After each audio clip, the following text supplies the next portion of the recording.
देखिए, अब हम ज्योतिष पर कुछ मुख्य बात बोल रहे हैं। कल जो है सो मेघ संक्रांति है और देवताओं का 6 महीना दिन 6 महीना रात।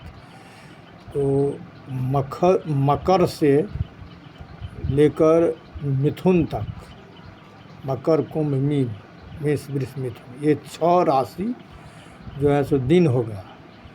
और 6 राशि जो हो गया, जैसे कर्क सिंह कन्या तुला वृश्चिक धन, ये जो है सो रात देवताओं का।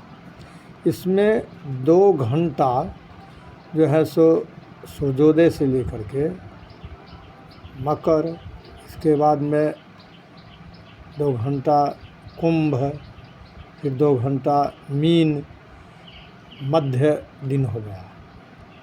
मध्य दिन के बाद में फिर 2 घंटा मेघ संक्रांति, जिसको हम लोग पहला वैशाख कहते हैं। अब मेष से ही राशियों का गिनती होता है, मेष वृष मिथुन कर्क सिंह कन्या तुला वृश्चिक धनु मकर कुंभ मीन।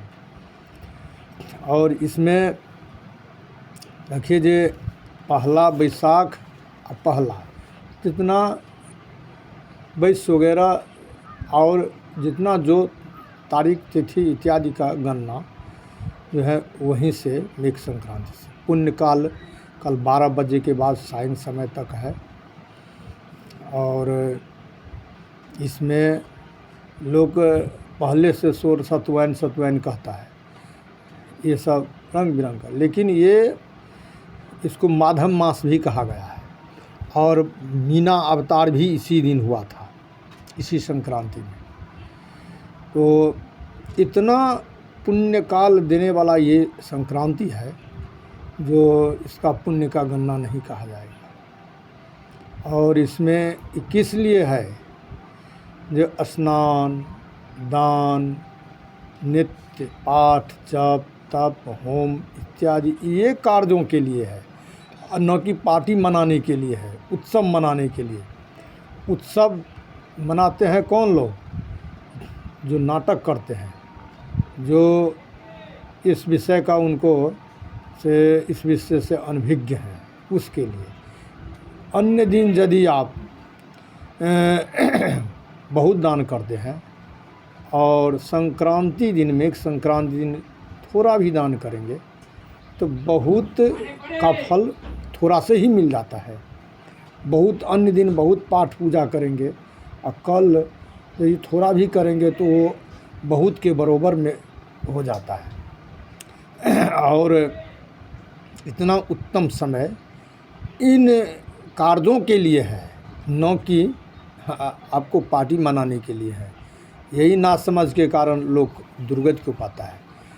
और सबसे पहला बात है, जो कोई भी कर्म करते समय या कोई कर्म का फल कब मिलता है, जो देवी सिद्धांत के तहत चलता है, ईश्वरीय संविधान के तहत चलता है। ईश्वरीय संविधान में ही है जो माता पिता पुत्र बहन भाई सारा और आस पड़ोस सबके साथ मिल कर के जो कर्म किया जाता है वो उत्तम कर्म माना जाता है। उसका फल जो है अद्वितीय फल निकलता है। और गृहस्थ आश्रम भी जो है सो वही आश्रम सुखी है जिस आश्रम में जिस व्यक्ति के माध्यम से पिता को सुख हो, माता को सुख हो और अनेकानेक अतिथि अभ्यागत का सुख हो, अपने कुटुंबों का सुख हो, वो आश्रम धनी माना गया है। वो आश्रम जो है सो अति सुखदायी हो जाता है। लेकिन जो इसके विपरीत चलता है, जैसे हम दो हमारे दो, वही आश्रम जो है सो अति शीघ्र ही नष्ट हो जाता है। उसका परिणाम देखिए, अनेकानेक जितना रोगग्रस्त व्याधि इत्यादि आर्थिक जितना जो देखते हैं सबसे जूझ रहा है। तो क्या है, तो जब ये वो देवी सिद्धांत के विपरीत चलता है, इसीलिए उसको नाना प्रकार का विघ्न बाधा कष्ट परेशानी सब पहुंच जाता है। लेकिन असली बात ये है जो जिसको बुरा दिन आ जाता है ना, उसको सोचने का समय नहीं मिलता है, क्योंकि उसको ऐसे व्यक्ति से संपर्क हो जाता है। जैसे देखिए वो दुर्योधन का मामा ही तो था, है। माँ को माँ कहते हैं, लेकिन मामा में 2 ठो माँ लग गया है, उसका और जो है सो बढ़ गया, उसका अधिकार, उसका फल और बढ़ गया। लेकिन वही मामा ने क्या किया, तो उसको ऐसे इस तरफ ले गया जो सर्वनाश कर दिया। कहिए फिर वो मामा कैसे मामा है? वही माँ यदि गांधारी उसको मारता पीटता, उसको जो है सो अनुशासन में वो रखती गांधारी, तो कभी भी दुर्योधन इस तरफ नहीं जाता। तो फिर वो माँ कैसे माँ हुआ? जो पिता जो है सो पुत्र को रोकता, जो ये से हमारा पुत्र कदाचार की तरफ जा रहा है, तो वो नहीं रोक पाया, तो फिर वो पिता कैसे हुआ? और वो कंस जो पिता उसको सद्मार्ग दिखाया, और वो पिता को जो है सो बंदी गृह में डाल दिया, फिर वो पुत्र कैसे हुआ? वो पुत्र भी पुत्र नहीं कहाएगा। परिणाम क्या हुआ? तो दुर्योधन के देखिए, कंस को देखिए, वो पिता, वो रावण देखिए, जो पिता का वचन का अनसुनी कर दिया और माता के वचन पर अरूढ़ रहा। परिणाम क्या हुआ? तो वो जो है सो चले गए, खाई में चले गए, सर्वनाश हो गया। तो यही सब लोग अपने संबंधियों के बारे में और संबंधियों से कैसे नाता रखे, कितना नाता रखे, उसका भी माप है। जो नहीं माप पाता है, उसी को दुर्गति होता, सर्वनाश हो जाए। उसी का माप धर्मराज युधिष्ठिर थे, लेकिन उनके पास में वो माप नहीं था। परिणाम हुआ, सर्वनाश हो गया। तो धर्म का परिभाषा जो है सो शायद संजोग वो हर किसी से बस में नहीं है जो उसका तथ्य जान सकता है, और वो जो जान लिया वो कभी भी दुराचार के पथ पर नहीं चलेगा। इसीलिए अपने संबंधिकों से जो है सो ये धर्म के तहत ही जो है सो संपर्क बनाए करके रखना चाहिए। यदि अधर्म की दिशा में चले तो संबंधी को छोड़ देना ही धर्म का जो है सो ऐसे विचार है, और वही सुखी हो सकता है। देखिए गीता में क्या पाठ पढ़ाए हैं भगवान कृष्ण। ये तुम कहते हैं ये पितामह ये वगैरह, ये सब कुछ कोई नहीं है। सब ये अधर्म के पक्ष में युद्ध कर रहा है। ये तुम्हारा नहीं है, तुम्हारा शत्रु है। तो शत्रु कौन होता है? शत्रु ये नहीं है, शत्रु वो है तो धर्म के विपरीत चलें, ये तो मानता ही है नहीं है। लोग अपने संबंधियों परिजनों में इतना घुले मिले रहते हैं जो होता है जो यही हमारा है, वो धर्म को पहचान नहीं पाता है। परिणाम ये होता है जो उसका शरीर सो जैसे कोई गाड़ी एक्सीडेंट हो गया, एक्सीडेंट के बाद में सो गाड़ी का क्या स्थिति रहता है, जड़ टूट जाता है, कोई भी पार्ट को जो है सो सही सलामत नहीं रहता है। इसी तरह से ये जो है सो उस संविधान को महत्व नहीं देने पर जो है सो वो शरीर जो है सो वो टूट जाता है, जर्जर हो जाता है, और अंत में जो दुर्गति होने को रहता है वो हो जाता है। तो स्वयं लोग खाई खोदता है और सब इल्ज़ाम लगाता है जब भगवान ऐसे किया और हमारा फलना व्यक्ति ऐसे किया, स्वयं तुम खाई खोदा है।